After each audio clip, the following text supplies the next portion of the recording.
Hello everybody, it's Julia here at the Highly Sensitive Tarot, and I'm here today with a hashtag video. This is another VR, and this one is to Maria at Lady Knight of Avalon for her hashtag How Do You Tarot.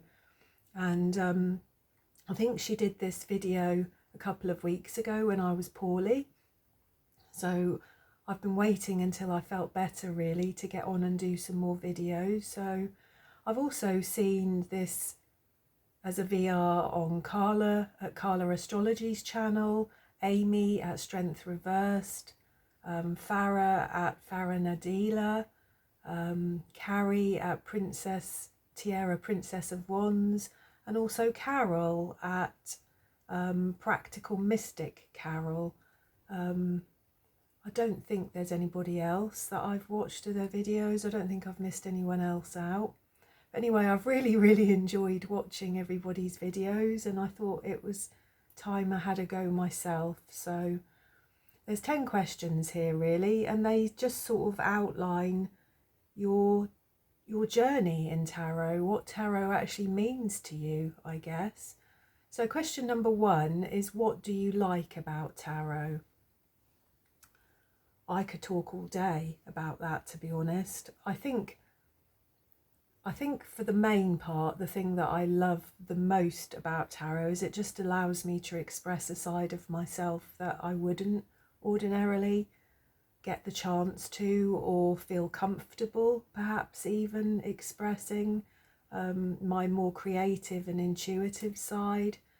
I love stories, I love to tell stories, and a tarot deck is a story, isn't it? It's an archetypal story, it's an archetypal journey, and I love that you can find yourself, you know, it's not linear, is it? It's not start to finish, the 78 cards. You don't start at the first card and end at the last card. You can be in different places at different times, and I love that, really, to be honest. I think I can get a bit stuck in my logical head sometimes, and in my thinking head, because I suffer with anxiety, I overthink, I procrastinate, I get stuck.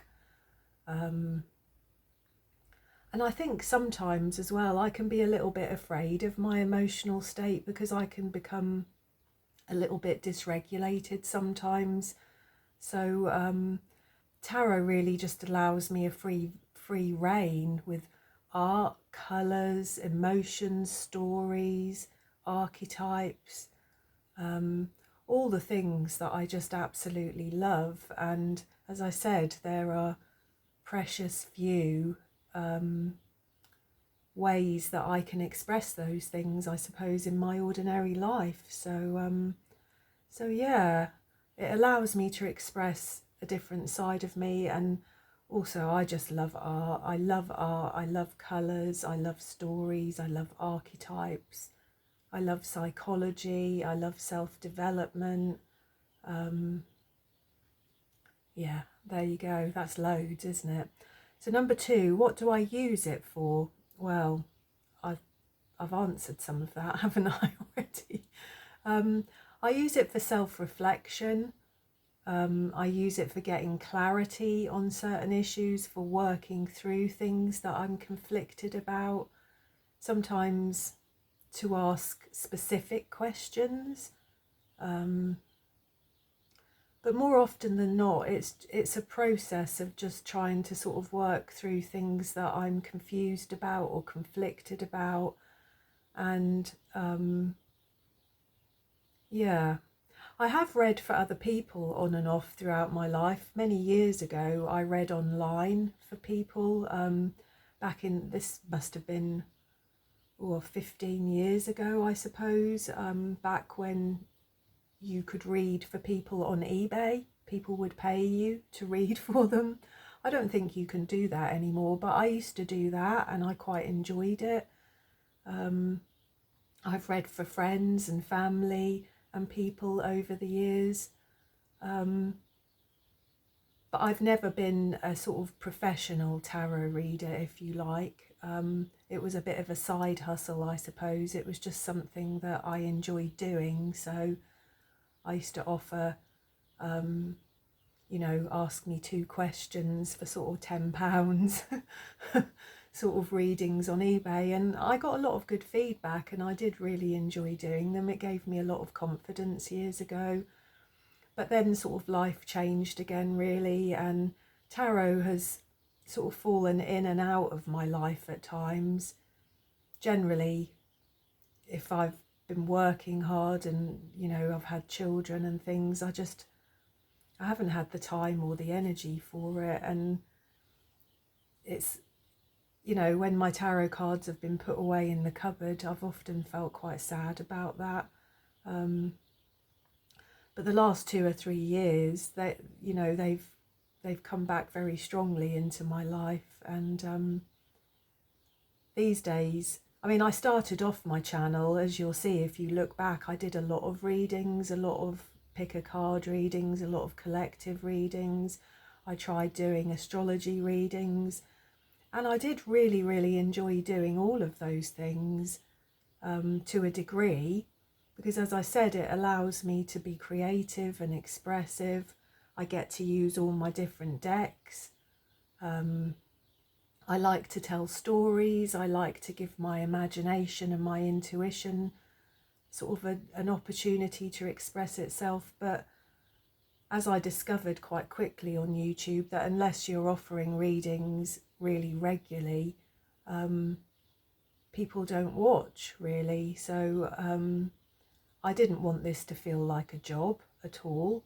I didn't want to feel like I was pressured or stuck to a schedule of doing videos. So sort of over time, I suppose my channel has evolved, and I'm now just really enjoying doing whatever I feel, really, doing video responses, talking about tarot cards, doing Learn Tarot videos, using the tarot cards when I talk about mental health is something that I enjoy a great deal. And I'm just, more than anything, just really enjoying being part of a little community here on YouTube. So yeah. What else did I write in my notes? I think sometimes I just like to sit and look at the cards and just drift away. You know, I am quite a reflective person. I do need a lot of time in the day to sit and be quiet and still with myself, and sometimes I just get a deck of cards and I just flick through them, and I enjoy soaking up the energy of the cards. So question number 3 is, what is your Workhouse deck? Something that is just reliable and solid for you. And I answer this sort of question the same every time really, and it is my good old Rider-Waite-Smith deck, this very grubby looking deck that I've had for over 30 years, I think. This deck I trust completely and I rely on completely for readings for myself.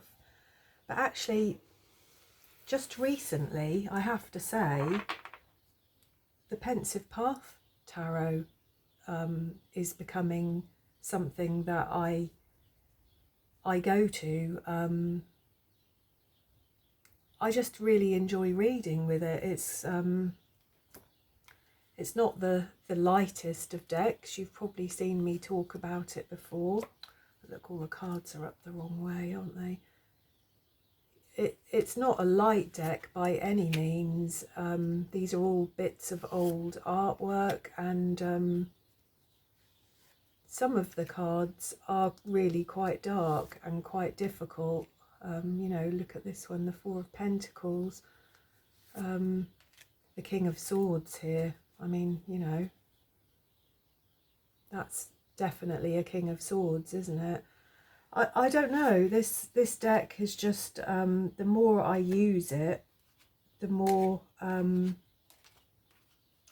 it resonates, the more strongly it just seems to have gotten into my head. The better answers I get from it when reading with it. I've just fallen in love with it, considering it's quite a dark and almost, I want to say miserable. It's not miserable, it is pensive. It is a pensive path deck. And I think when I'm conflicted and I'm stuck, it just really is helpful. So yeah.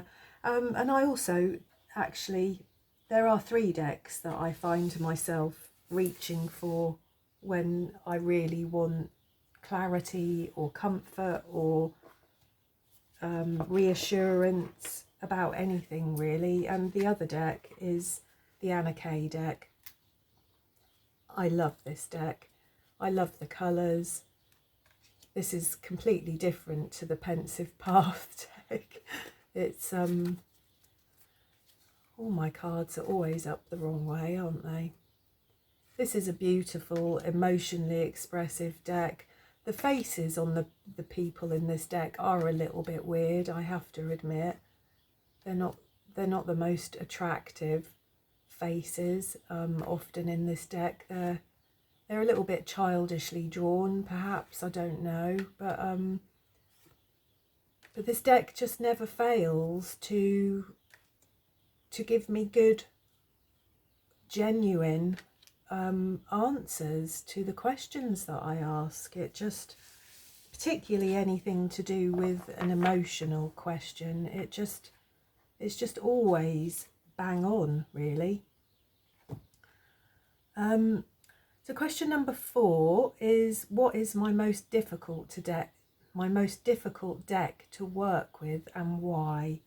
And again, I've got more than one deck that I've been struggling with over the last year. And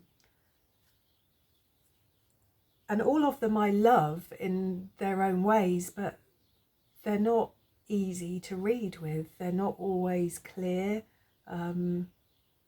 They're decks that I find myself having to look at the book for, you know, which after 30 plus years of reading tarot cards is never a good thing, I think, really, if you have to pick up the book and really,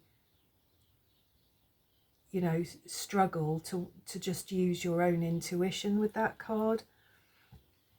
This deck is the Darkwood Tarot, and it's a fantastic deck in many ways. Hope you can see that. This is quite glossy and there's a bit of a glare on the cards. It's a deck, I think, that is designed probably for shadow work, and it is actually very good for shadow work if you use the book. I love the book. The book is brilliant. I love I can't remember the author's name. I should have got the book out, shouldn't I? That's naughty of me. I can't remember her name, but anyway, the way that she's written the book is brilliant. It really does engage my thought processes, my emotions, my intuition, my imagination, everything. But just using the deck on its own, I have to say, I find myself staring at it a lot and not really getting anywhere. I'm not particularly inspired by many of the images on the cards.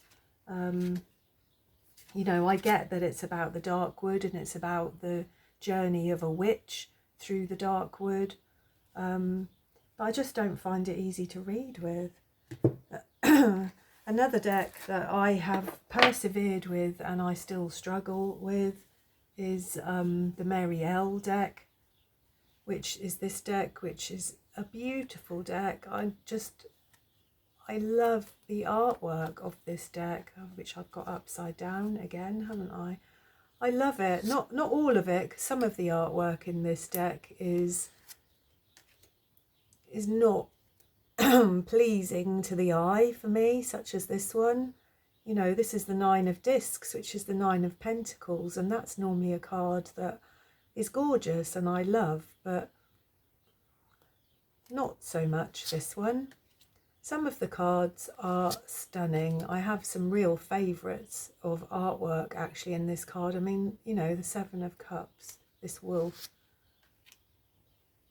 You know, I really do have some favourites in amongst this deck of the artwork, but again, because this deck, I think, doesn't follow very traditional Rider-Waite-Smith themes, because many of the images in it are not what you would expect to see for that particular card.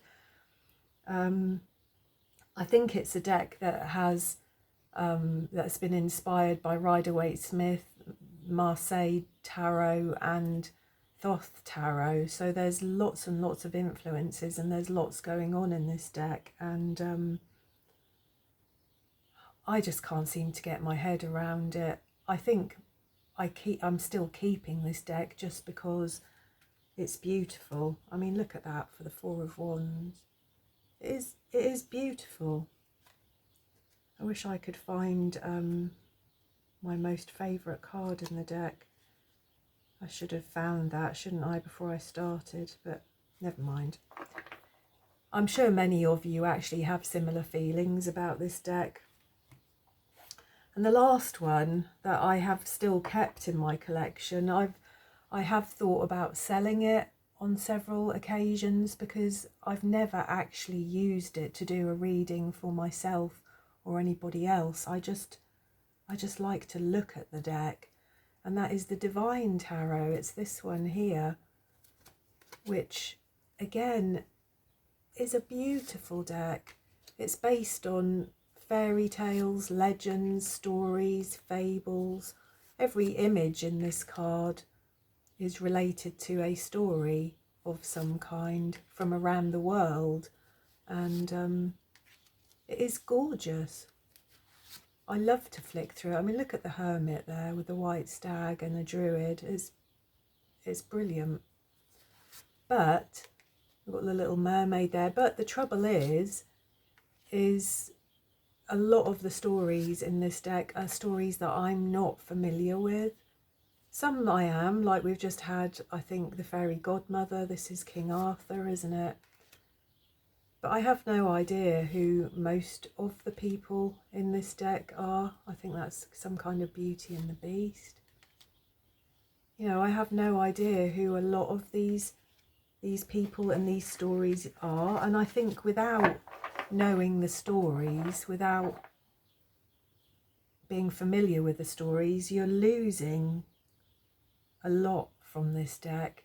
And again, I would have to use the book. And the book that comes with this is quite basic. It doesn't have a great deal of information in it. I think there was a separate book, an actual big sort of hardback book that did come with this deck as well. And I think it actually tells the stories related to these cards properly. And I think in order for me to really get the most out of this deck, I would have to read that book, and I just haven't. I haven't had time, and I guess I haven't had the love, have I? Maybe. So yeah, there's 3 decks there that I've still got in my collection that I still look at to one degree or another. But if I was to get them out and just try and sit and read with them, I'd get very frustrated very quickly, I think. So question number 5, what deck do I want to study in depth but have not got around to yet? And you know, I've actually forgotten to get this one out. Silly me. There it is. And it's the Bosch Tarot. So my son bought me this for Christmas. Again, it's a beautiful deck, but it's not based on any traditional tarot system at all. So this is not based on Rider-Waite-Smith, Marseille, Thoth, anything. This is a tarot system completely of its own devising. It's based on the artwork of Bosch, you know, the Garden of Earthly Delights. And I think there are no minor arcana in this deck at all. There's major arcana, some court cards, and the court cards are different. I think there may be like 6 of them. And then there are also sins, cards of sins. And yeah, so this is going to be my deck study for February. I'm going to do a little first impressions. No, I did a first impressions, didn't I, with my Christmas deck? So no, I won't do that. I shall probably do a deck interview. I shall probably look at what other decks I could pair this deck with. And I'm going to do a month's deck study with it, because I think it's, you know, I really do like it. It's quite disturbing. You may not have seen just from me flicking through, but it is quite disturbing in some of the imagery in it. But it's a deck of its time. I mean, I think this artwork was like 500 years ago, so it is a deck of its time. And yeah, I'm really, really looking forward actually to working in depth with that deck and really getting to know it. So I also actually have a deck of inner child cards which were bought for me for Christmas, which I think you can see up there. That's that deck there, which I did show in my Christmas decks video a few days ago. And I've also recently been bought some Lenormand cards as well. So I'm going to try every month to do a deck study of something that I'm either struggling with or I want to get to know in more depth. So that is my plan. Question number 6 is, what is my preferred deck style and has it changed? Well, no, it hasn't. My preferred deck style is definitely Rider-Waite-Smith. It's you know, it's this. It's never changed. It was the deck. It was the style of deck that I was taught to read many years ago. And I still love it. I don't really get the Tarot of Marseille. I don't really like the artwork, I suppose. That I don't really like pip cards particularly. So yeah, and although I have got a couple of Thoth inspired decks, which is like the Sun and the Moon Tarot here and the Marielle, and there are a couple of other decks that I would like that are kind of Thoth inspired, but I don't want to learn the Thoth system. I don't like Aleister Crowley. It's just not an interest to me really. So yeah. What else have I written here? I think I've always really liked bright and colourful and artistic decks, but I recently bought the Tarot of the Abyss, which some of you may have seen, which again I haven't got out here. Let me get that. It's here. It's nothing like being prepared for a video, is there? But yeah, I recently bought the Tarot of the Abyss deck, which is the deck that I'm currently studying for the month. And although these are quite artistic, they are not colourful at all. And I really wasn't sure whether I would get on with them, but I do really like them. I think just because they are very expressive, they're very Rider-Waite-Smith based, and they are very expressive considering they are drawn, you know, in pencil or charcoal or whatever they are. I'm really enjoying those. Question number 7 is, what question would you never ask the tarot? Well,